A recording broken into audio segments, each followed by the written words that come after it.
Hello, hello, everyone. How's it going? How is it going? See people coming in here.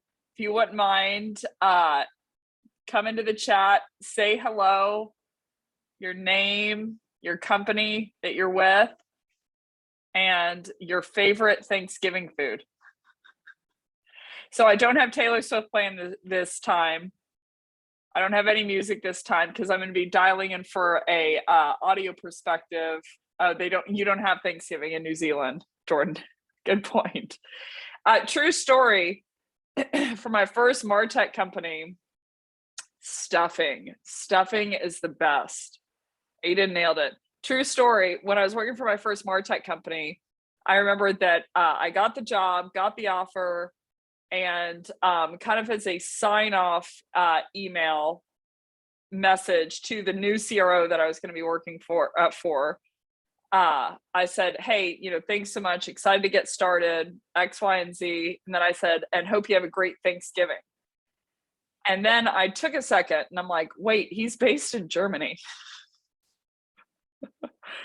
Whoops. True story. He said he got the email later and he was like, this is not a good fit. Fried turkey with sweet rolls. Fried turkey. Interesting. What are sweet rolls? Are those like Hawaiian based rolls? Like it's a sweet bread kind of thing? Pumpkin pie. That's a really good one. I don't like pumpkin pie. For some reason, it's too middle down the road. I think about the inside of a pumpkin. I just get freaked out from a texture perspective. Yes, Hawaiian rolls are incredible. Texas Roadhouse. We got Texas in the house. Texas Roadhouse, isn't it the place when I was at A&M? They had a Texas Roadhouse, and I think there's peanut shells on the floor. Like you eat peanuts in the beginning, and then you throw them on the floor. Maybe I'm getting that completely wrong. Apple pie is a very good one. Not traditional Thanksgiving, but I love apple pie. Key lime pie is probably my favorite. Milk chocolates. You guys are dropping some stuff that's not traditional Thanksgiving. We've got milk chocolates, Hawaiian bread, and then we've got fried turkey and apple pie. I'm a little confused. I think we may have misunderstood the assignment. Stuffing, mashed potatoes, biscuits. Those are going to be my top three for sure. Pumpkin cheesecake, Nick, plus. Cornbread stuffing, plus. Yes. Now, anything carb based. I asked someone this weekend, this is going to be way too much information, but he was waxing my eyebrows. Don't they look great? Don't they look awesome? Awesome. And I said, what's your favorite Thanksgiving food? And he said, green beans. And I'm like, green bean casserole, like the thing that looks kind of gray and questionable, but it's actually pretty good. And he said, no, it is just plain green beans. I'm like, dude, that's the healthiest thing ever. So Chris, I saw that some people are saying you can't see me. If you could do me a favor, if you could go to the webinar and pin my, I've got two dial-ins. My internet's acting kind of weird. So if you could pin the one, there are two different, there's one as a panelist, one as a host. So if you could pin the screen with me as a host, because I'm going to be sharing from that screen, and let me know if you can see it. But yeah, so sorry, my internet's been acting really wonky. So I'm actually dialing in from an audio perspective from my phone so that you all don't see a dip. Okay, so we got a question here, and then we're going to jump into the content. Unrelated to Thanksgiving, that hurts my feelings, Danny. Asked it to from the tour, register for the webinar, got pulled in a meeting. I've tried to watch the on-demand, but never get the link. Okay, if you would email Jack Kozakowski, JACK.KOSAWSKI @creationagency.com and tell him that. So and he will get it to you. So I don't know why that's not working. So you can't see me either. So Elizabeth, if everyone on the line would pin my screen, there should be two different video and audio, two separate ones for video and audio because of my internet that I'm dialing in from. So if you could, there's no option to pin. Okay, so this is what I'm going to do then. We're going to use my main internet, but full disclosure, I'm not sure how great it is. So this is what I'm going to do. I'm going to kill my link with my audio, and we're going to keep going on my main link here. So it only has one. And just let me know if there's a lag. And if there's a lag, we're just gonna have to reschedule the webinar. I'm so sorry, my internet's been acting really weird. So I'm gonna leave as this person. Okay, can everyone hear me now? Okay, awesome. You can still hear me. Okay, awesome. Okay, awesome. You can hear me. There might be a little bit of a lag. I'm so sorry. We're just gonna have to figure out a way to deal with it. But if there's a lag, if there's a major lag, be sure to go in the chat and tell me. Thank you, Susan. Thank you for the comment about the eyebrows. I just got them done. Just got them done. So welcome to the webinar on TOR asset number 3. Full disclosure, this is going to be the most technical webinar I think I've done in my career. So I'm going to go very, very deep into the different concepts of personalization, relevance, trigger-based relevance, core relevance, and how do you intertwine all of that into an actual playbook. So we're going to do 2 different playbooks today. We're going to do, if you believe in personalization, if you want to do personalization, if you value that, if you want to do that at scale, and then also if you're a part of the dark side and you don't. No judgment. We're going to go into both of those today. So first, I'm going to go ahead and start by sharing my screen. So let me know if you can see my screen. So this first asset, and this is the asset that we covered in the first webinar, this is the encyclopedia of sales plays. And so the reason I'm bringing this up, I'm not going to go in too deep here, but the reason that I bring this up is this is going to be all trigger-based relevance. So before I go into that, let's define, there is a lot, there are more wrong answers from my view than there are right answers on what's the difference between relevance and personalization. So I first want to define those and then get after the core value of how to intertwine all of them. So relevance is going to be defined as simply put, you can send a message to more than one person based on that messaging at hand.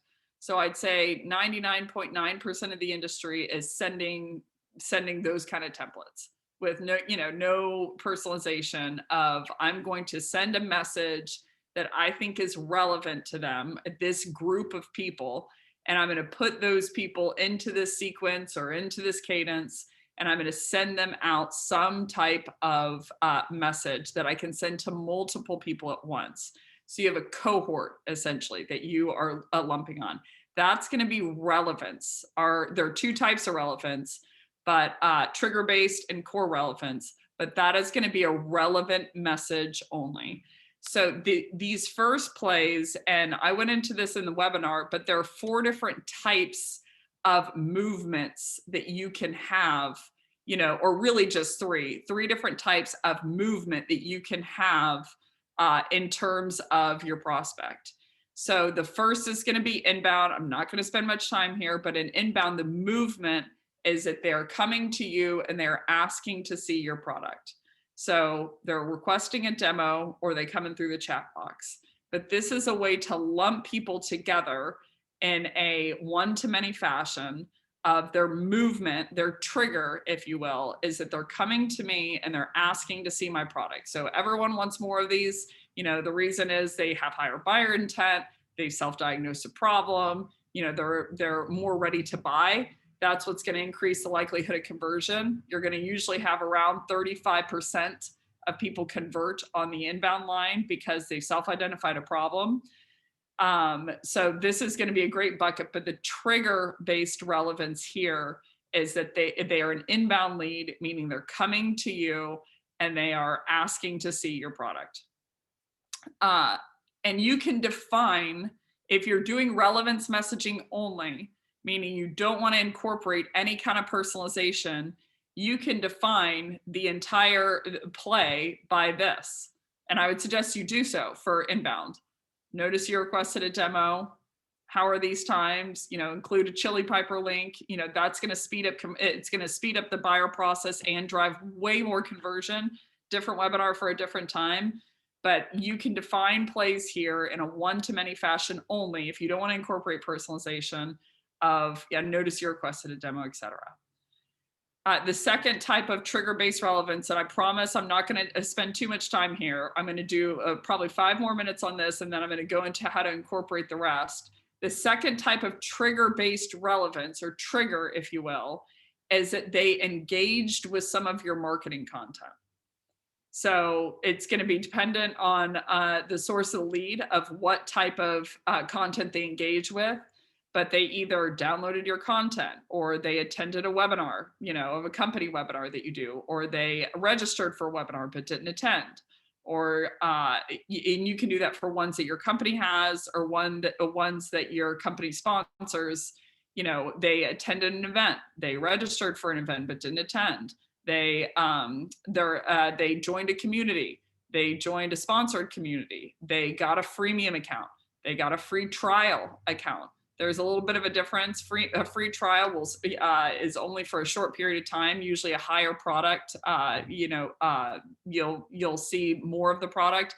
A freemium account is just the account's always free. But they joined one of your social media accounts, or they just subscribe to your blog or your newsletter. But the trigger here is that they engage with some of your marketing content. They engage with some of your marketing content, or they're researching you, one of the two.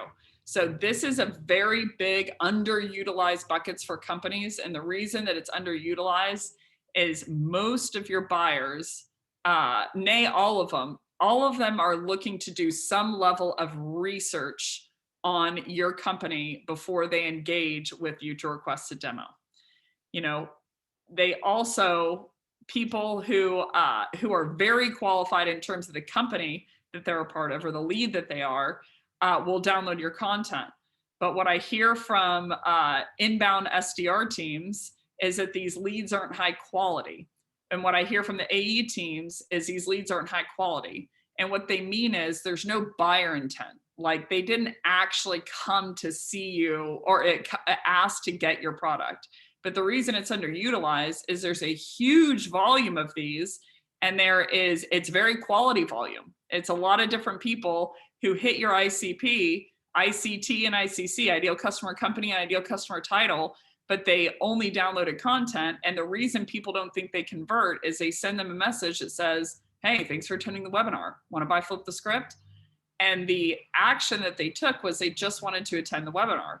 So this is the second type of trigger-based relevance that you can cohort people who downloaded your content, people who are attending a webinar, people who attend an event. And if you want to do no personalization, you could just, send out those messages with relevance only. They're not going to be highly effective, but you're going to send it for relevance only. So this is the second type of trigger-based relevance that you can do. The third type of relevance is a trigger-based relevance is going to be bridge-bound.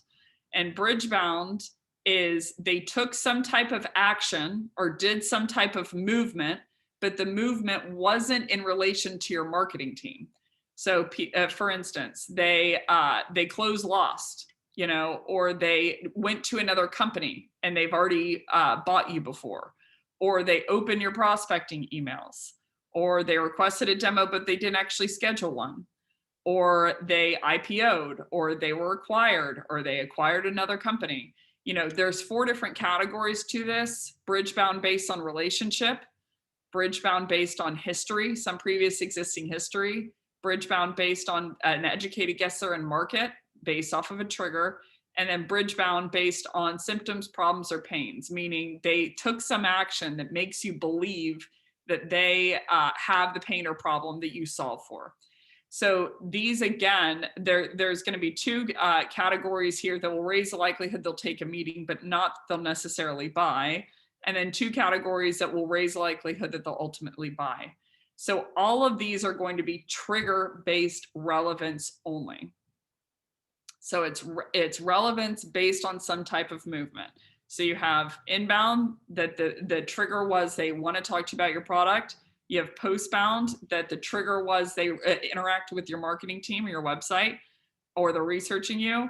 And then you have bridgebound, which is they took some kind of action standalone that makes you believe that they want to buy your product.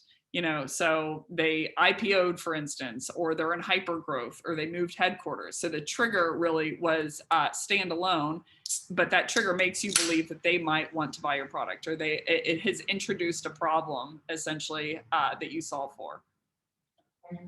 So I want to go into now the personalization. Let's go into core relevance. Let's go into core relevance, actually. So I'm going to share my screen again on the third asset, the asset that we are going to go into today. So let me know if you can't see my screen, but this is the third asset, and trigger-based relevance and core relevance have a difference. So what I mean by core relevance, and this is usually what you're going to see in the industry is defined as relevance, and there's only 5 types. But core relevance is you want to message people based on a common, pain point, common problem, etc. But it's static. It's not based on a trigger. So what's, relevant to them in terms of their buyer persona? What matters to them in terms of their buyer persona? What problems you actually solve for? What matters to them in terms of their segment? Of enterprise, I'm going to sell differently or going to run into different problems than an SMB organization, for instance. So if I'm an SMB or selling into an SMB organization, I'm usually going to be talking about the problem that they don't have a playbook. They don't have any centralized playbook that is highly effective that can get leads going. If I'm talking to an enterprise organization, then one of their biggest problems is going to be scale. How do I scale this across different geos, across different reps, and make sure that everyone's honed in on the same playbook?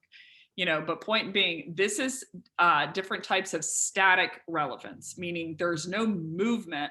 They just hit a profile of people that they hit a certain profile. So the profile of their different buyer, I'm in sales enablement versus sales versus SDR, or company segment, industry vertical, company product sophistication. So this would be the industry vertical is MarTech versus sales tech, et cetera.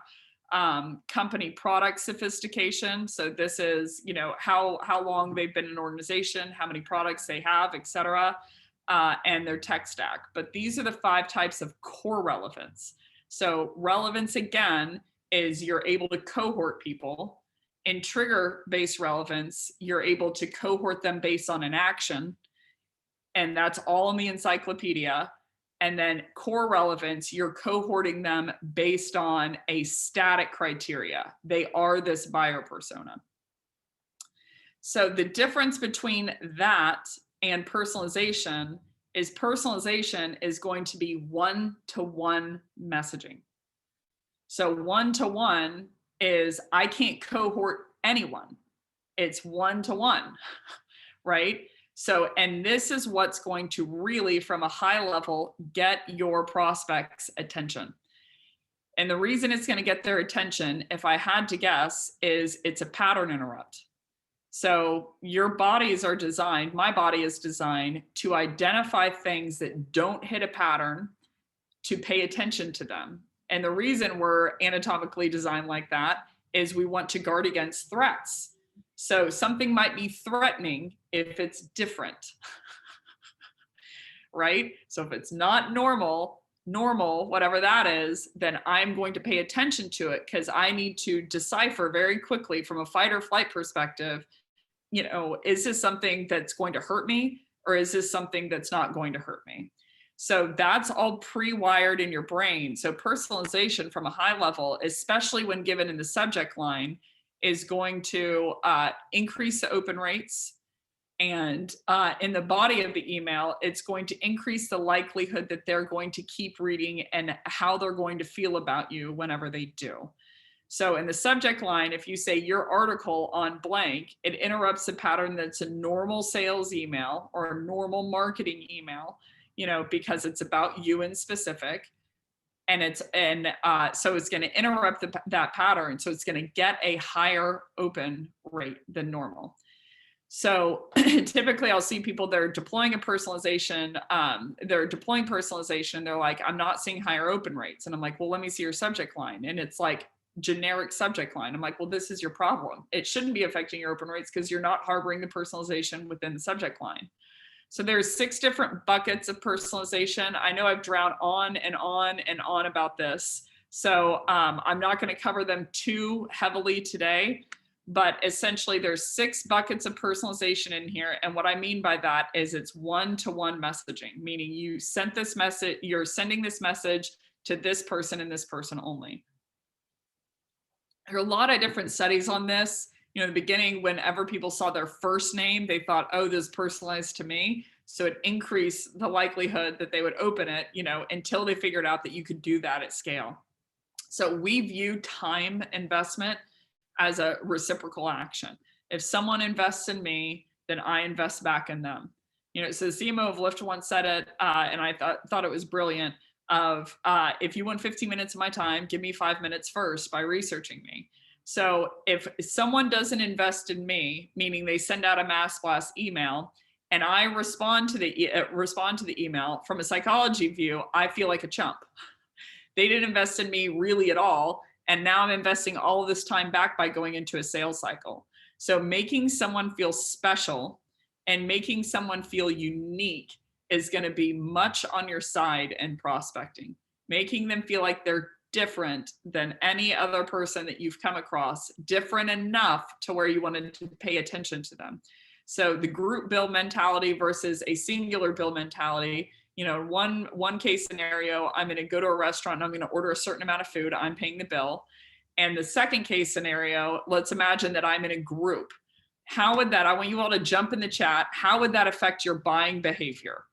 If you knew that you were buying in a group versus, meaning you're going to be paying in a group, there's 15 of you that went out to dinner, versus you're going by yourself and you're paying for that bill alone. I want you to jump into the chat and tell me how that would affect your buying behavior. When would you spend more money and when would you spend less money? When would you order a great entree and when would you order a less quality entree? If you could jump in the chat and let me know. But essentially, out of the 6 buckets of personalization here, the 6 buckets of personalization, you're going to have over on the left-hand side is going to be the less with a group. You're going to spend less with a group. That's interesting, Travis. You're going to spend, yeah, there we go. Order more in a group. Let's see what people are saying here. Less with the group. I am impressed. Usually people are going to go, great entree with the group, spend more with the group. So Jordan, if you wouldn't mind, double click into that. Why would you order more with a group? Elizabeth, why would you order more drinks with a group? Yeah, because it's a shared expense, right? So Jordan nailed it here. Is Karen? Karen nailed it here. I want you to double down. Why would you order more in a group than when you're on your own? So whenever we get sent a marketing email, that's like ordering in a group. Our likelihood of having investment is going to be much lower because we know that the group's going to foot the bill. So I'd rather get a high entree because as a group, it's only going to cost me $15 versus $30 standalone. Because if someone orders a $5 thing, we're offsetting that balance in aggregate. So typically more people will order higher paid entrees when they're in a group. So our behavior in group mentality is much different than in a singular mentality. So when you're doing personalization, you're essentially communicating to them that you are speaking just to them. So it's going to increase the likelihood that they're going to want to respond to you, because it increases the likelihood that they essentially, that they know you're investing in them. So there's 6 different buckets here. The higher buckets where you're going to get response rates from an efficacy standpoint are going to be on the left down to the lowest on the right-hand side, unless you're selling to business owners. I will give that caveat. And the higher efficacy is going to be based at the top of the list down to the lowest at the bottom of the list. So self-authored content's the first bucket. That's going to be anything your prospect authored themselves. So speaking engagements, webinars, articles, posts, etc. And if I had to guess why this is going to have the highest response rate, it's going to be, I want you all to jump in the chat. When you make a post on LinkedIn, what do you want to happen to it? What are you looking to happen to it? What's the gold medal? Response, people reacting, lots of reads, get likes, engagement. So I want you all to double down. Why do you want comments and responses and likes? Chris nailed it. Why do you want validation? Bingo. You're all getting it. Validation, you want your ego massaged, but we want validation, and we want to feel like what we said matters. So with self-authored content, you've got 2 things going on. Adam said, what social media? I don't believe it. So self-authored content, you have 2 things going on in your prospect's head. You have number 1, that you've just validated them and you've stroked their ego. So from a biological standpoint, when you talk to someone about them, or you get someone to talk to you about themselves, you are releasing a chemical in their brain called dopamine that's increasing the likelihood that they want to interact with you. You know, so the quintessential example is girl goes on a date with a guy, let's say, guy asks a lot of questions, pays attention to her, you know, girl gives all the answers. At the end of the date, he's said nothing about himself, and the girl says, I'm in love with him. I want to go on a second date. And the reason is she's not in love with him. She's in love with her brain. You know, so self-authored content's going to validate them. It's going to give them a dopamine rush, and it's going to show them that you're giving time investment to them. The second bucket's engaged content. This is anything that they engage with but didn't author themselves. So this is anything they commented on, shared, liked, if they liked to comment or liked to post.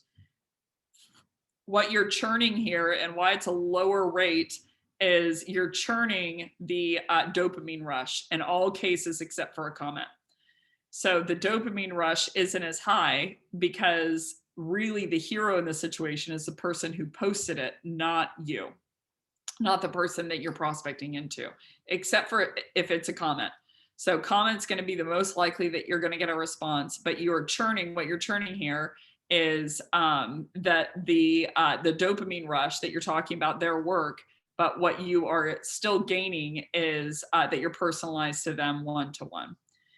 So the third bucket here is going to be self-identified traits. Self-identified traits is going to be anything that they wrote about themselves on LinkedIn, profile line in the About Me section, company line. Sometimes they'll talk about what they did at the company as opposed to what the company does itself. And then the headline. So headline's going to be right below their picture. Sometimes people will put a couple of different things in there for them, about them.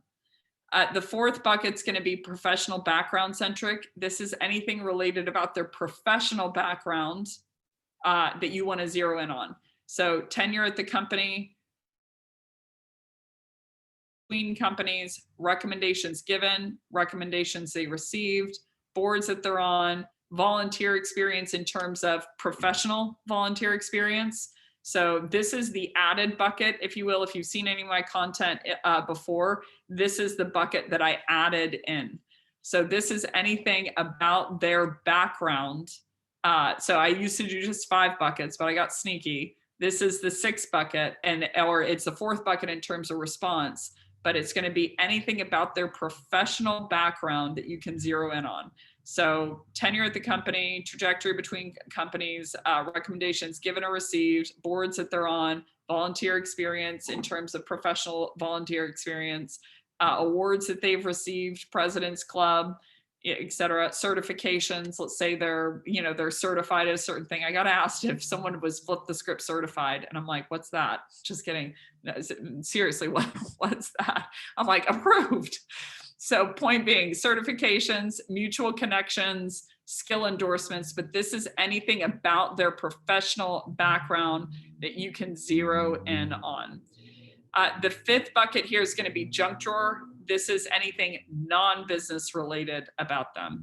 So in all of these buckets, I highly suggest that you hook what that is, whatever that premise is, to what you do. You can do it very quickly. The way that I do it is I make a list mentally of what are the things that are true about this premise, a list mentally of what are the things that are true about my company, and I find the overlap. And I'm going to stress here, there is an overlap. There's always an overlap. So one of the biggest things I hear about personalization is people will say, well, they're not active, super active on LinkedIn. And I'm like, okay, they might not be making that many posts. They're usually engaging. But what you mean by that is that no one's going to say, here are the top 5 reasons that I want to talk to you about your company, right, in their profile. So I'm essentially scouring through and seeing, like, where is the higher bucket premise that I can make a list of what they do, what the premise is, what's true about the premise, a list of, what FlipTheScript does, and where is the overlap. And there's always an overlap, of, like, you could say, like, oh, okay, I have Starbucks coffee. Notice that you're an avid Starbucks lover, and I'm doing this on the fly. When it comes to good coffee, it's all about, highlighting the best flavors so that you can drive more energy. What if you could highlight the best flavors of your sales conversations so you could drive more energy with your reps on the phone so they could have higher quality conversations and book more meetings as a result? There's always an overlap, of, like, hey, notice that you're wearing a black shirt from Free People. What if you could ensure that your reps don't black out on the phone going into a product, feature release dump, so that they can have high quality conversations with their prospect based on their prospect and drive more book meetings as a result. All cheesy examples, but there's always going to be an overlap. And I'm going to stress this because the world of personalization, it's not how often do they have data. When I see reps that struggle with personalization versus they don't struggle with personalization, it's a mindset. I'm going to actually do this, or I'm going to make up excuses. Usually is the difference, candidly, between the two reps. So if I want to do something, I'm not going to find excuses. I'm just going to figure out a way to do it. So within this context, I'd be circling through specifically for junk drawer. This is going to be non-business related. So personal interests, volunteer experience in terms of non-professional, languages spoken, schools attended, things that they're interested in and following. But this is going to be non-business related premises. By the way, I'm going to do a Q&A for the last 10 minutes. Very unlike me, I'm going to do a Q&A for the last 10 minutes of this. So if you have questions while I'm talking, please, please, please stack them up either in the Q&A or in the chat here, and I'll address them head on.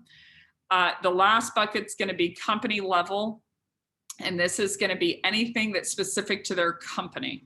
Now, this isn't technically personalization because you could send it to multiple people at the organization. So it's not really a liquid. It's not really a solid. It's a gel, so to speak. But this is anything about the company. And usually where I see people, the only people who see really high efficacy within company level is people who are selling to business owners, or business founders. Because if you talk to me about FlipTheScript, you are personalizing to me. Like, it's my, I'm not going to say baby, I think that's trite, but it's everything that I focus on. So what I'm seeking whenever I post content is validation. So if you're validating FlipTheScript, you're essentially validating me. So the premise stays the same. So company level is going to be really highly effective if you're selling into business owners. But for everyone else, the times that I use company level is the only time that I by and large use it is if I'm based in APAC. So APAC usually isn't going to use LinkedIn that much, if at all. They're really using Facebook as a business platform from, in my experience, working with teams. And so LinkedIn, the only thing that they have to go off often for APAC-based companies is going to be the company is on LinkedIn, especially if they have multiple branches in different geos. But this is going to be the lowest efficacy. And the reason is you're shifting off of the person, and now you're talking about their company. So the person's, the person is no longer the hero. The person's no longer the focus. It's really almost like a relevance premise at this point. But these are the 6 buckets of personalization. And so again, what I mean by that is one-to-one messaging only. So in review, and then we're going to go into how to intertwine all of that crud into a playbook. Like crushing the vitamin water. Sorry, y'all. I got a little bit of a dry mouth. Listen to that, y'all. It's coming out. I've been going back to Texas too much. Bay Area is going to disown me as if they already hadn't. So we've got, in summary, trigger-based. We've got relevance and personalization. Relevance is one-to-many, building a cohort, and personalization is one-to-one. And within relevance, we have 2 types of relevance. Trigger-based relevance, meaning there is some type of movement. And then we have core static relevance, meaning there is no movement. This is just relevant. The cohort is based on movement or no movement. Underneath trigger-based relevance, we have 3 different types of triggers. We've got inbound, they came to you to request a demo. We've got postbound, meaning the trigger is they engage with some of your marketing content or are researching you online. And then bridgebound, the movement was external from you and your org, but they took some movement that made you believe that they need to buy, now's a good time to buy your product, either from your perspective or from theirs. Your perspective would be like company funding, for instance. They're probably a good buyer for me now. Their perspective would be they moved headquarters and now they need to consolidate all of their bills across geos, and you help solve that problem. So there's a couple things going on there, but trigger-based relevance is going to have 3 different types of triggers. And then within core static relevance, you're going to have 5 different types. Is it statically relevant to them in terms of their buyer persona, statically relevant in terms of them, their company segment, their industry vertical, their product sophistication, and then their tech stack that they currently have. So those are the different pieces. So how do you intertwine all of this poop into a playbook? What do you actually say? People are like, enough with the structure. I love structure, systems. I wake up, live, eat, and breathe for systems. They speed things up. But let's go into camp personalization first, of how do you intertwine all of this into a playbook. So for camp personalization, and this would be, if you believe in personalization, you can do it at scale. Don't believe anyone online. Scale, in terms of the results you're going to see, and even the emails that you can send versus, someone who's on average making a certain amount of dials. Given industry statistics, you can almost double it with personalization. You can scale it, different topic for a different time. But within personalization, let's dive in here. So if you're camp personalization and you want to intertwine all of these elements into a message, the first line would be trigger-based relevance only. So notice that you requested a demo.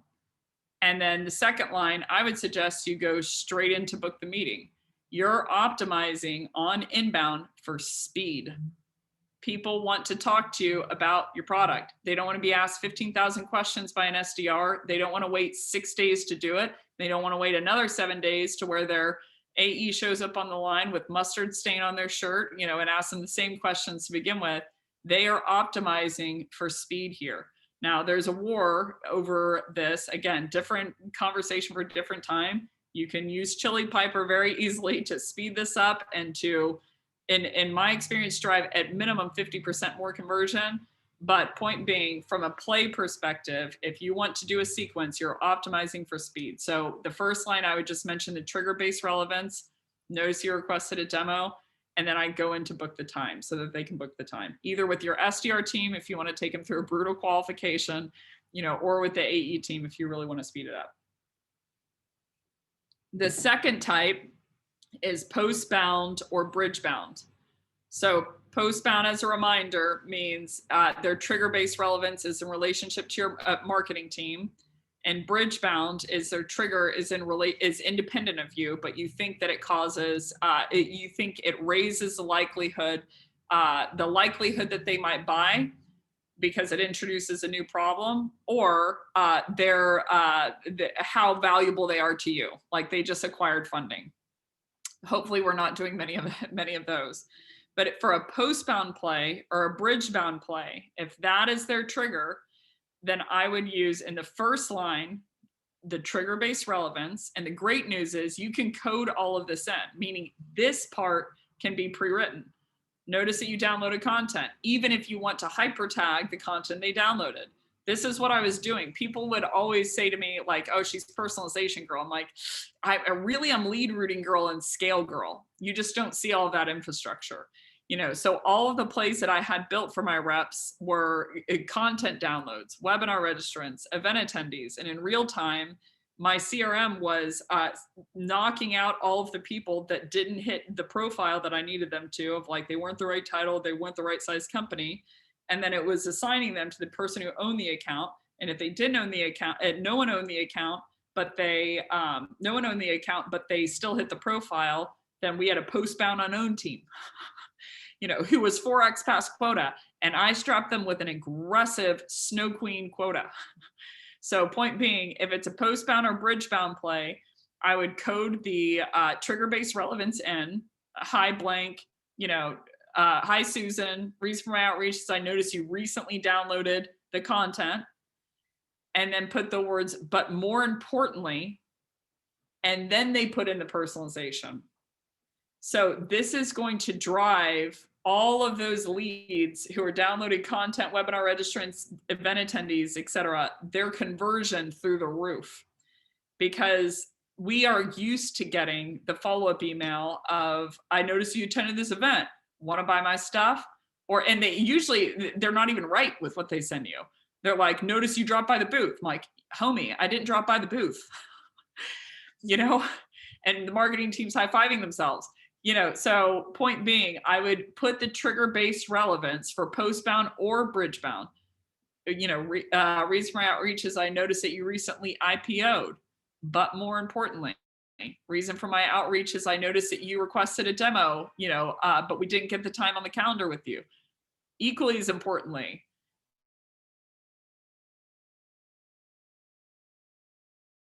more importantly, so use the trigger-based relevance, and the strength of this is 80% of any message you can pre-write. And the only thing you have to do is, if you're using outreach, you can put a tag in there that says personalized premise, personalized excerpt. So I'd say, but more importantly, I love this article that you wrote where you're talking about X, Y, and Z, especially the line blank.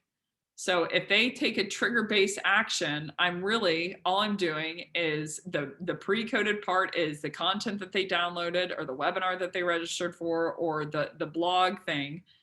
They subscribe to a blog, but more importantly, and then I'm shifting the conversation back onto them. I saw you wrote this article. I noticed that you liked this comment. I loved your about me section where you're saying X, Y, and Z. I saw that you were an avid fan of Taylor Swift. I saw you were an avid fan of, what else do I like? Anna Wintour. She's the chief and editor CEO of Vogue. I saw that you're a huge Michael Jackson fan.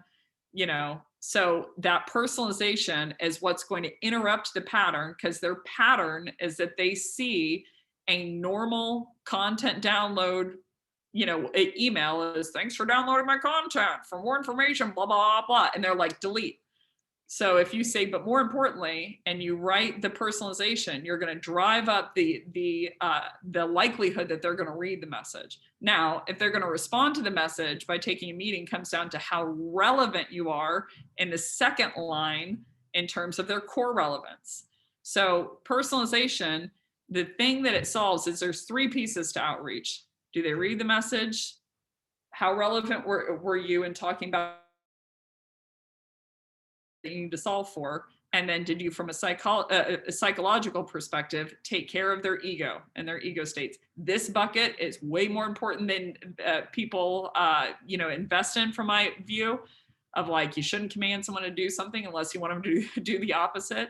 The point being, the first bucket of personalization helps it helps interrupt the pattern. So the first line I'd say for postbound or bridge bound, I'd code in the trigger-based relevance. I saw you downloaded content, but more importantly, and then you personalize. In the second line, I would hook that personalization within 2 to 3 words, reorg the words. If like, I saw your line blank, it's all about scale. What if you could scale, really effective messaging principles like you mentioned in your article? And then I would go into the core relevance.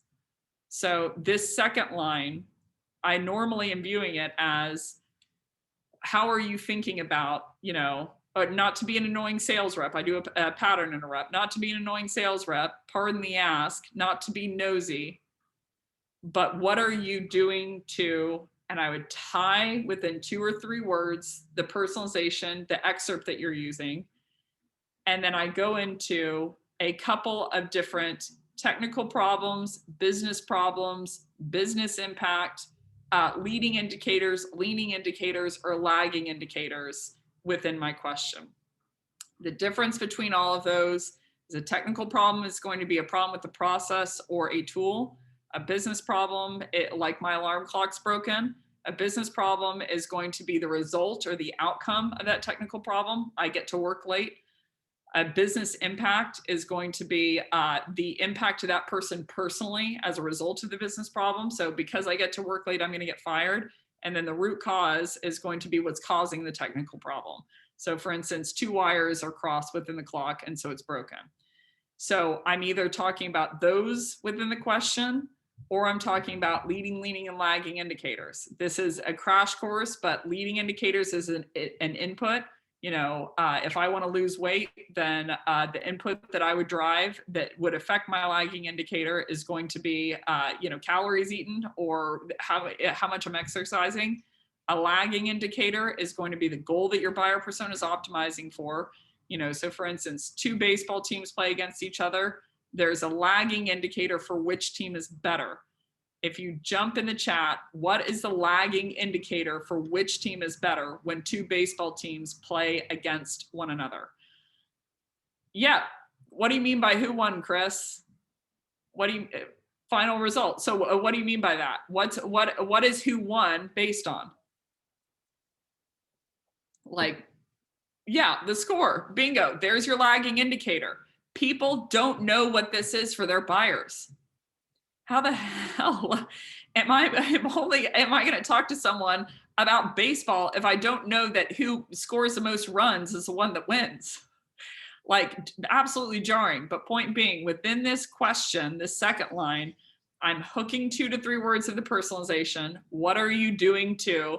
I hook 2 to 3 words, like you mentioned in your article.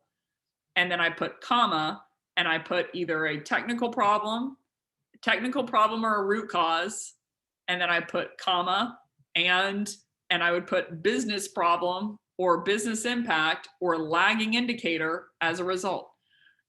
So within the question infrastructure in that second line, that's how I'm intertwining core relevance. So the reason it's core relevance is the technical problems, business problems, the leading indicators, leaning indicators, and lagging indicators are the ones for that buyer. If I'm talking to a salesperson, I'm talking about quota. If I'm talking to sales enable or SDR, I'm talking about booked meetings. There is a difference. And then I'm talking about the problems that impact those. The technical problems, the business problems, So that second line is how I'm intertwining those. So I do trigger-based relevance up top, but more importantly, I saw you downloaded this content, but more importantly, I saw that you wrote this article where you're talking about X, Y, and Z.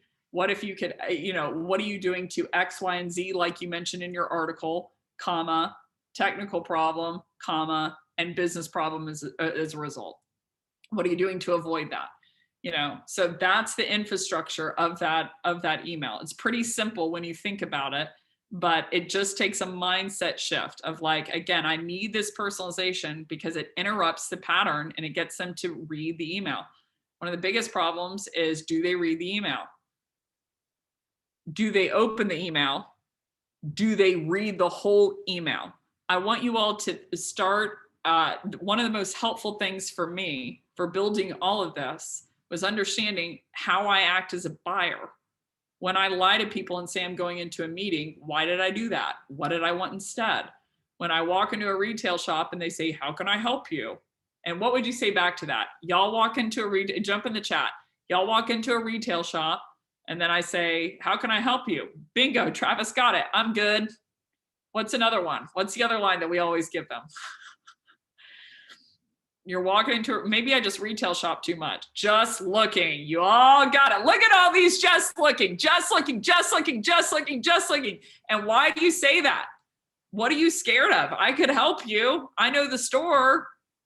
So what are you scared of whenever you say just looking? You know, you get pressure. Bingo, Kathleen. You might buckle and buy something you don't want. So just start thinking. I would just get monomaniacal introspective when how you operate as a buyer. When I lie to them, when I say I'm going into a meeting, when I say send me an email, do you have any intention of reading that email? Yes or no? If you go into the chat, yes or no? If you tell someone send me an email, no. You all said no. So what did you want instead? When you said send me an email, what? Yeah, you wanted them to go away. Susan already got it. So why did you say send me an email? Why did you say send me an email? I just want to learn on my own. I'm busy. Okay. But you said you just wanted them to go away. So why didn't you just tell them that? Why didn't you just say, I want you to go away? Why didn't you just, you know, you're too nice. Susan, yes. Fear of disappointing people. Fear of disappointing people. You don't want to be mean. You don't want to be the bad guy. You don't want to hurt their feelings. You don't want to, you know, but you also don't want to be pressured to be sold. So you say your objection is, I'm just looking, you know, so same over. So you all know this. So what I'm positing to you is use your information of how you operate as a buyer to base everything. When you come into your email in the morning and it implodes and all these emails come in, what's the first thing that you do in the morning? Before you do anything, you see all 50 emails, clear them out. So delete, you're all getting it. So Morgan, I'm going to zero in on you. Do you open every single message that you delete? Do you open every single message that you delete? Or no? No way. Okay, so we got no. So how do you know that you can delete it? You didn't even open it, but you knew that you could delete it. So how do you know that? You know, subject line is spammy, right? So Derek, you all are getting it. So start thinking, start looking through your email about the types of language that marketing sends and the types of language that salespeople send and the types of language, you know, systematize it. It's not that different. We're all saying the same crap, just following up, just circling back, just bubbling at the top of my inbox, just checking in here. Happy Monday. Hope you and your kids are safe during these uncertain times, putting a value prop in the subject line, you know, on. That's the pattern you got to interrupt, you know. So personalization is one way to do it, but cement that in your brain. Start building a sheet of over the next 2 months. The biggest thing that you can do to help yourself, start building a sheet over the next 2 months of when you're deleting stuff. How do you know that you could delete it? Why did you delete it? When someone picks up, when you pick up the call and it's a salesperson, how did you know? And then you know the pattern you have to interrupt. So the rules are, there are a certain amount of rules that you have to stay within, meaning you can't interrupt the pattern for bad reasons, you know, but that's the pattern of that is the Bible, so to speak, of things that you cannot say. Because if you say those things, you're going to be deleted, right? So I would operate monomaniacally on how do you operate as a buyer? How do you operate as a buyer? When you lie to people, when you'll start to see trends. Humanity can be systematized.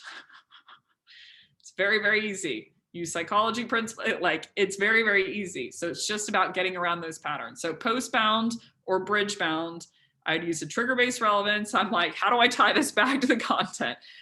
Post-bound or bridge-bound, I do the trigger-based relevance, but more importantly, and personalize in the subject line. Your article, comma, Danny, on blank. I'm going to open that email. That email's to me. It's not a group bill. I got to open this. And then the second line, hook it for 2 to 3 words and talk about their core static relevance. What pains and problems do you solve within their buyer persona, or for their segment, or for their vertical, etc. And then cold outbound for personalization. You only have personalization. You have no trigger. So I'd say reason for my outreach is I saw that you wrote this article. I especially like this excerpt blank. And then you do the same thing in the second line that you did within postbound or bridgebound. Pardon the ask, not to be an annoying sales rep, not to be nosy, not to ask a question when I haven't earned the right, but what are you doing to hook the personalization within 2 to 3 words, comma, list a technical problem or a root cause, comma, if it's a problem, you say prevent, list a technical problem or a root cause, comma, list the business impact, the business impact or the business problem as a result. And then if you want to talk about leading, and lagging indicators, you're listing those. So talk about the problems within the infrastructure question, just lead it with 2 to 3 words on the personalization. So this is how I systematize the entire thing and the entire playbook. And the great news about this is everyone is like bananas focused on, I want to measure which email, blah, blah, did the best. I want to use that to figure out what's my conversion rate, what's my subject line, which one's opening the best, which one's responding the best, what's the sentiment, and what are the booked meetings. The problem with all of that is even if you figure out this play is working, okay, what's the one thing question that you don't have the answer to? I'm going to see if you can guess it in the chat. I have a 50% open rate versus a 40% open rate. Okay, so I know that the 50% one is better. What's the question that I don't know the answer to, though? That's the only important question. Why? Yes, Derek, why? Why? Why did this work better? Why did this email work better? What's the causational relationship? And we do not have that data. We do not have that data. No one has studied causational effect within email or within cold calls. Don't be fooled. We have not gotten down to that. Maybe correlational, maybe. I don't buy it. I don't see the stats team studying it. This is all respectfully, but we do not know why it's working. So point being, the best thing that you can get from sales engagement, which is very valuable, is which play is working better. Is content downloads working better? Webinar registrants working better? IPOs working better? M&A. So you can prioritize which place you use. So I re-ranked for my SDRs every single month based on the data of conversion. What are the titles on the back end? What was converting into closed won? What was the ASP for each one of these? What was the expansion sell on the back end? I was reorging for them, and you can put whatever criteria you want in there. Which play is the most effective? Is it content downloads or is it IPO? 50,000 MQLs, I need 10,000 content downloads based on our stats on what's going to convert. That's the best. And you can play an ROI game. I need 500 webinar registrants. Your marketing team will sigh in relief. Oh my God, thank God. So now I know what I'm optimizing for. So you're giving them a guidebook. The only difference, marketing will love it because you're not like, I just need more. You're like, I need 100. It becomes a math game. Bill James is one of my biggest influences. If you want to read up about him, he systematized baseball. He took the art out of it. There is still art in it, and he said that. It's like 5%, 10%, but most of it can be systematized. I do think it's worth noting he is also the most hated man in baseball because he did that. Because he said, you're not just, it's not all about you being a special snowflake. There's a system here. Billy Beane went off the back of his work, but point being, you can systematize this to work to your favor. And then the playbook for no personalization. So there's very little difference here. For inbound, I go trigger-based relevance only. You notice that they wanted to talk to you. Thanks for requesting a demo. And I go in the CTA to book some time. So the exact same as inbound for personalization. But in the camp no personalization, you got to keep in mind, you can only talk about relevance. So it's got to be a one-to-many play. So I'd use trigger-based relevance in the first line. I notice you downloaded content. It's not going to work because what everyone's doing, full disclosure, it's not going to work. It's not going to work. I'll give you a tip on how you can make it work the best, but it's not going to work. And then second line is core relevance. You're going into their buyer persona. So you have no personalization. You miss out on the dopamine rush. You're hitting the pattern of a normal salesperson. But I would do the trigger-based relevant. I noticed they downloaded content. I noticed that they, IPO'd. I noticed, and the funny thing is, this is what people say is personalization. They're like, okay, this is personalization. I'm like, no, it's not. And this is all systematized. Run this through your brain. If I can write a message and it's one to many, I don't need anyone to be able to send it. I don't need a human. I can send 1 billion of them through Marketo or whatever. I'm not suggesting we take away sales reps. I'm just suggesting we use a human for what we need to use a human for. So code in all of this language and then use them just for the personalization bit and just for the hooking bit. Even if people can tease out a personalization bit, a platform they cannot hook it. So you still need a person to do that. I've jumped on the line with, I think, 40 different companies that have told me they can personalize at scale, meaning they can tease out the premise. Then I have to respectfully shatter their dreams of, yeah, but you can't hook it. And without the hook, people feel it's disingenuous. Notice you went to A&M, notice you wear beanies, want to buy Oracle. How's Wednesday at 2? So point being, bridge bound and post bound, just give the trigger-based relevance and then go into the core relevance in the second line of what's core irrelevant to them in terms of buyer persona. And then cold outbound, I would go core relevance only. Reason for my outreach is I noticed that you're the VP of sales over at blank, pardon the ask, but what are you doing to blank, blank, and blank? Again, that's going to be the best template that you can send, but it's still just a template and you don't need a person to do it. So my biggest tip here, and then we'll close out, is like I said, I do Q&A. I'm going to download this Q&A. I'm really sorry, everyone. I'm going to scan through and see if there's a couple low-hanging fruit for everyone who's logged off the line. But my biggest tip here, if you're doing templates only, is you have to interrupt the pattern. Your livelihood is dependent on it. So the pattern is, we are blank. We're the number one blank. We do this. We help. You have to interrupt that pattern. You can use emotional words to do it. Emotional words are any kind of words that cause an emotion to arise in someone.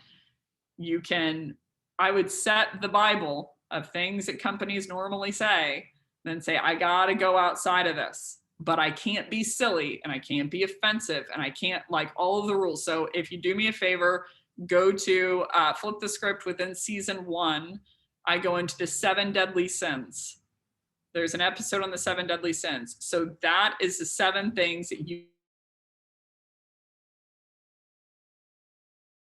of attractive messaging. Those are all the things you have to achieve. And then you cannot hit this pattern, So that's my biggest ask. So Chuck Jones did this, and then I promise I will close out. Chuck Jones knew that he was a bottleneck. He was the writer for Acme of Wile E. Coyote, Roadrunner, etc. He knew he was bottlenecked in terms of how many ideas he could put out. Ideas, but here are the rules. You cannot say this, and you have to do this, achieve this within every episode. So that's the pattern. My biggest tip here is stay away from the 7 deadly sins.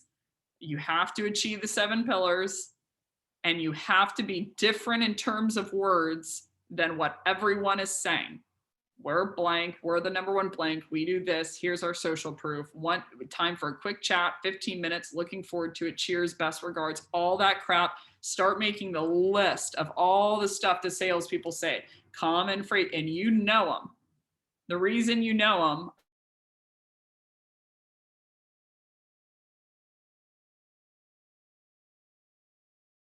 them when you think of a person in your family, what are the common things that they say? The phrases that come to your mind of that person in specific.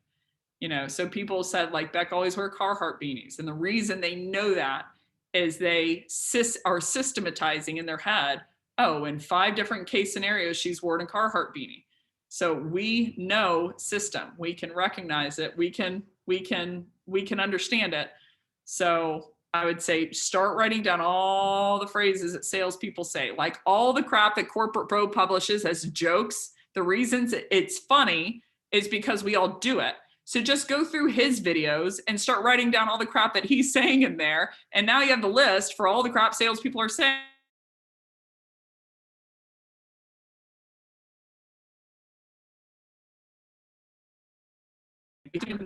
Leverage that in Camp No Personalization. So again, personalization is going to be a quick way to do that. That it's a quote unquote golden ticket. But if you're not comfortable with it, I totally understand. I get it. Then you have to avoid the 7 sins, hit the 7 pillars, and say anything that's outside of all the normal sales things that salespeople say. So I talked about this a lot on the tour. And the shocking thing was I basically handed the mic over to the audience. I'm like, yeah, let's circle back on this. I was like, hey, what are the common phrases we say? And everyone is shouting them out. So I'm like, we all know them because we all say them. And that's what people ignore and delete. So now what? Now we have to say something different. So point being, I know we have 3 types. We've got trigger-based relevance within inbound, postbound, and bridgebound. There's some type of movement. Inbound, it's to you. Postbound, it's in relationship to your marketing team. And bridgebound, it's some kind of action independent. You have core static relevance. There's 5 types of it. And you've got 6 different buckets of personalization based on efficacy. Here's how you hook them all together. Here's how you hook them all together for a playbook. But I hope that the triple underscore is this. You can systematize it. You can systematize it. You can rely on that system, you know, to where you only have to use a human for the things that you need to use a human for. So sales reps can't be replaced if you're doing it appropriately. If you're personalizing, we'll never be able to replace that. We just can't. You know, so I hope that all the fire is well received. I am irrevocably in your corner, that I want us to have the results that we want. And there's a quick, easy way to do it. And so I am very, very, very, very thankful that for your attention, for your time, for spending the time on the webinar today. I think that's the first step. This is the first step of the conversation to get it going back into the direction that we need it. So I cannot tell you how appreciative I am of you showing up today and you being a part of this madness. So this is just a starting point. We can grow it together. These are the 2 different playbooks. Please, please, please reach out to me. Let me know, you know, how your results are going. Any kind of questions that you have. I am here in